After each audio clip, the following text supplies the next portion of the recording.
សេចក្តីប្រកាសព័ត៌មានអ្នកនាំពាក្យក្រសួងការពារជាតិនៃព្រះរាជាណាចក្រកម្ពុជាសូមជម្រាបជូនសាធារណជនអ្នកសារព័ត៌មានជាតិនិងអន្តរជាតិមេត្តាជ្រាបថានៅថ្ងៃអង្គារទី4ខែសីហាឆ្នាំ2026វេលាម៉ោង 10:00 នាទីព្រឹកក្រុមអ្នកសម្របសម្រួល CLG នៃព្រះរាជាណាចក្រកម្ពុជាបានសម្របសម្រួលជូនក្រុមអ្នកសង្កេតការណ៍អាស៊ានប្រចាំព្រះរាជាណាចក្រកម្ពុជា ASEAN Observer Team Cambodia ដែលហៅកាត់ថា AOTKH ដឹកនាំដោយប្រធានបេសកកម្មក្រុមអ្នកសង្កេតការណ៍អាស៊ាន AOTKH HOM ពីសាធារណរដ្ឋហ្វីលីពីនដើម្បីចុះសង្កេតការណ៍ផ្ទៀងផ្ទាត់និងរាយការណ៍អំពីស្ថានភាពព្រំដែននៅតំបន់ច្រកបឹងត្រកួន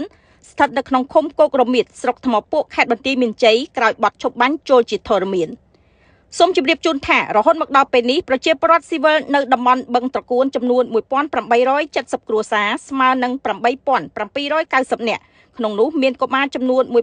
1980 នាក់ដែលកំពុងភៀសសឹកហើយនៅមិនទាន់អាចវិលត្រឡប់ទៅលំនៅឋានរបស់ពួកគាត់វិញបាននៅឡើយដោយសារការចូលកាន់កាប់ទឹកដីកម្ពុជាដោយខុសច្បាប់ពីសំណាក់កងកម្លាំងយោធាថៃនៅទីតាំងខាងលើតាមរយៈការរាយបន្លាលួសដាក់ពង្រាយទូកុងតឺន័ររួមទាំងផ្ទះសម្បែងរបស់ពួកគាត់ក៏ត្រូវបានបំផ្លិចបំផ្លាញផងដែរការចុះសង្កេតការណ៍ផ្ទៀងផ្ទាត់និងធ្វើរបាយការណ៍នៅទីតាំងខាងលើរបស់ក្រុមអ្នកសង្កេតការណ៍អាស៊ានគូបញ្ជាក់ពីភាពចាំបាច់ជាដាច់ខាតក្នុង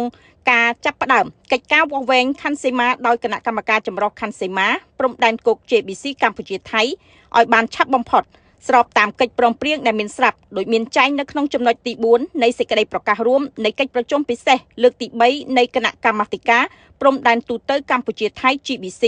ថ្ងៃទី27ខែធ្នូឆ្នាំ2025ដើម្បីអនុញ្ញាតឲ្យប្រជាពលរដ្ឋស៊ីវិលស្លូតត្រង់របស់កម្ពុជាអាចវិលត្រឡប់ទៅលំនៅឋានវិញដោយមិនមានការរារាំងព្រមទាំងដោយសុវត្ថិភាពនិងកិត្តិយស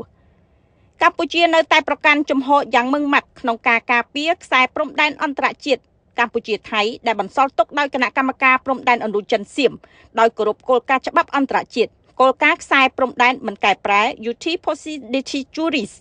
គោរពអនុសញ្ញាសន្ធិសញ្ញាបារាំងសៀមពិធីសារកំណត់ព្រំដែនផែនទីដែលជាលទ្ធផលនៃការងារខណ្ឌសីមារបស់គណៈកម្មការកំណត់ព្រំដែនឥណ្ឌូចិនសៀមកំណត់ហេតុកិច្ចប្រជុំនិងកំណត់ហេតុបោះបង្គោលព្រំដែនរបស់គណៈកម្មការព្រំដែនឥណ្ឌូចិនសៀម MOU ឆ្នាំ2000 TOR ឆ្នាំ2003ព្រមទាំងកិច្ចព្រមព្រៀងនិងឯកសារពាក់ព័ន្ធនានាដែលភាគីទាំងពីរបានឯកភាពគ្នានាពេលកន្លងមក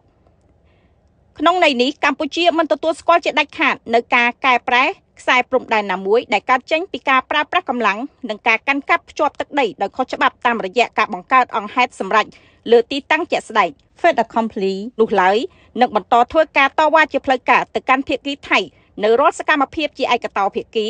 សកម្មភាពរំលោភបំពានណាមួយរបស់ភាគីថៃមកលើបូរណភាពទឹកដីស្របច្បាប់របស់កម្ពុជា